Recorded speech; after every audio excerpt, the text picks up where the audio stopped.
Most people in Ireland are wrong about immigration. Not opinion wrong, math wrong. And a government-funded study just proved it. Number by number. Picture two people arguing about immigration. One says it's out of control, the other says it's fine. Both of them think they're citing facts. Neither one has actually seen the real numbers. So researchers at Ireland's top economic institute decided to test that.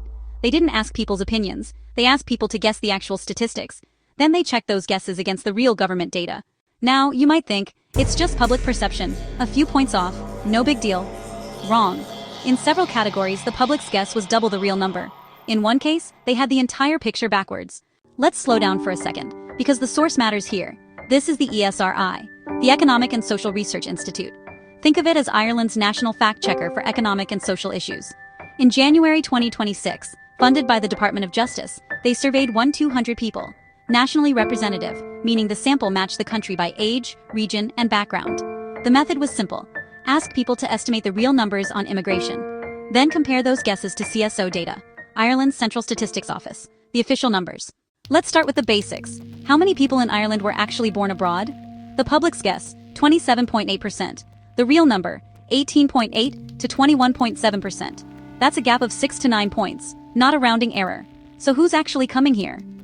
Official data for the year up to April 2025, 125,300 people moved to Ireland. Of those, 25% were returning Irish citizens, 20% were from other EU countries, 4% were from the UK, and 51% came from outside the EU and UK. Here's the interesting part.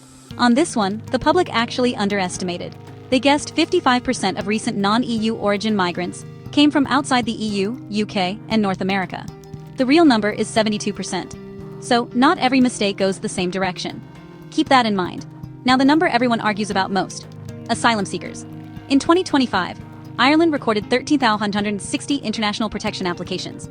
That's actually down 29% from 2024's record high of 18,561. By the end of 2025, around 33,250 people were living in IPAS accommodation centers. That's a 450% increase since 2021. So the system itself has grown fast, even as new applications dropped. But here's the misperception. The public guessed about 20% of recent non-EU migrants came specifically seeking asylum. The real number is closer to 10%, half. The public assumed twice as many asylum seekers as actually exist, relative to other migrants. So if it's not mostly asylum seekers, why are people actually coming? CSO data on 2024 residence permits. 48% for education, 24% for employment, 5% for family, 23% for other reasons. Ireland also issued 39,390 employment permits in 2024, up 27% from the year before. Now compare that to what people believe. The public guessed fewer than 20% of recent non-EU migrants came for work or education. The real number is almost 50%. That's the single biggest gap in the entire study. The public has the main reason people move to Ireland almost completely backwards. Next, education levels. People tend to assume immigrants are less qualified than the average Irish person. The real data says the opposite. 58.2% of new arrivals hold a third-level degree. The national average is 45%. Break it down by nationality and it's even more striking. 88% of Indian arrivals hold a degree. 86% of Americans.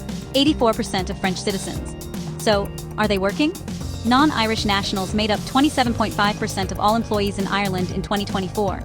They also drove 61% of the country's entire employment growth since 2019. Even among asylum seekers specifically, the group most assumed to be dependent on the state. 77% had employment activity within 2 years of first claiming support. Now, the number that causes the most anger, social housing. The public guessed 43.8% of foreign-born residents avail of social housing. The real number, 6.1%. And here's the twist people don't expect. The public also overestimated Irish-born uptake, guessing 36.7%, when the real figure is 9.2%. So Irish-born households actually use social housing at a higher rate than foreign-born households, the opposite of the common assumption. Private renting tells a different story though, and it's a real one. According to a 2023 National Tenant Survey, 40% of private renters in Ireland are non-Irish born, and roughly 1 in 5 receive a rental subsidy. That's a genuine significant number, likely explained by the simple fact that buying a home takes years to establish after arriving in any new country. Last pillar, prisons. The public guessed 28.2% of Ireland's prison population is non-Irish.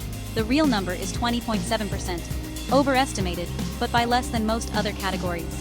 And to be fair and precise, 20.7% is still proportionally higher than non-Irish nationals, roughly 12 to 22% share of the general population. So this is one area where the gap is real, but smaller, and it deserves honesty, not a simple myth-busted label. So why does almost everyone get this wrong? It's not stupidity, it's exposure. The ESRI found that people who consume more asylum-focused news, protests, hotel controversies, crime stories, systematically overestimate asylum numbers. And they underestimate the much larger group of people who simply came here to work or study. The loud story crowds out the boring, much bigger story. Here's the part that should matter to you, no matter your politics. The ESRI found that people with more inaccurate beliefs feel significantly more negative about immigration overall. Misinformation isn't just wrong, it's actively shaping the national mood. Lead researcher Dr. Shane Timmons put it simply, an informed debate requires a shared understanding of the facts. And despite everything, most people in Ireland still hold broadly positive views on immigration. This isn't a story about a country turning against newcomers. It's a story about a country arguing over a distorted picture. So, what should you actually walk away believing? Fewer immigrants than most people think, far more of them working or studying than assumed, barely any on social housing, more educated than the national average, and an asylum and prison picture that's real, just smaller than people imagine. If you want the real numbers behind Ireland's biggest debates, not just the loudest opinions, subscribe. We break this down every week, fully sourced. These numbers aren't a weapon for either side of this argument, they're just the numbers. And right now, most of the country is arguing from a picture that's wrong, in both directions. Follow for more data-driven breakdowns that actually hold up. Every source is linked below. Go check them yourself.